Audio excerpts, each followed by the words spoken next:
الحمد لله الذي لا تصل إلى درك حقيقته الأفهام ولا تدرك كنهه العقول والأوهام. نحمده حمدا كثيرا على حلمه بعد علمه وهو العليم العلام، ونشكره على عفوه بعد قدرته وهو شديد الانتقام. فسبحانه ما أعظم شانه.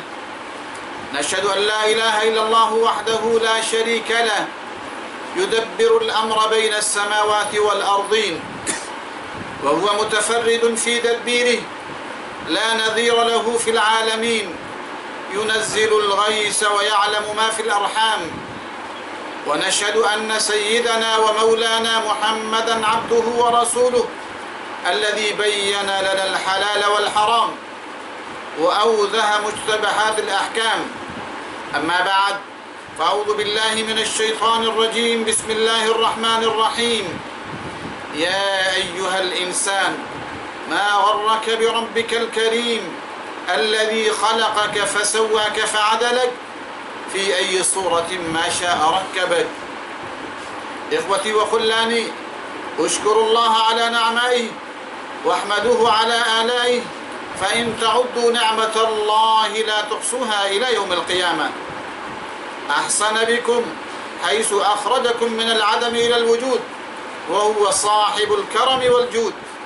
ورباكم حين كنتم أجنة في الأرحام، خلقكم من نطفة ثم جعلكم علقة ومضغة وصوركم فأحسن صوركم وكساكم اللحم، فما لكم لا تتذكرون وما لكم لا تتفكرون.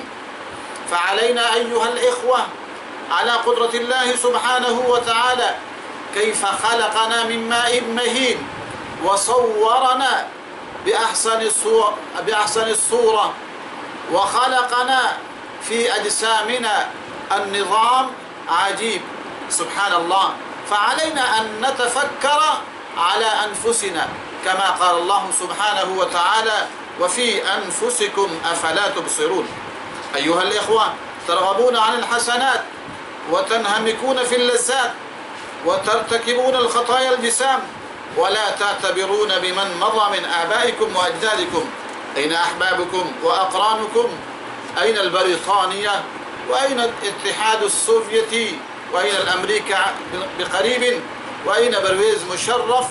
أين جلساءكم وأحبابكم؟ وأين سلاطينكم وخواقينكم؟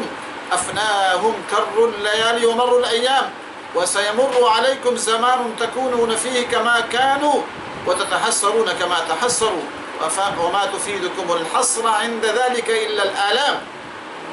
فعليكم أيها الإخوة بتقوى الله في السر والعلانية، واجتناب كل خطيئة ومعصية، ولا توثروا الحياة الدنيا على الآخرة، فإن الآخرة خير وأبقى. وقال سيدنا حسين رضي الله عنه: لئن كانت الدنيا تعد نفيسة فدار ثواب الله أعلى وأنبل، وإن كانت الأبدان للموت أنشئت فقتل امرئ بالسيف في الله أفضل، وإن كانت الأرزاق شيئا مقدرا فقلة سعي المرء في الرزق أجمل، وإن كانت الأموال للترك جمعها فما بال تروك به المرء يبخل.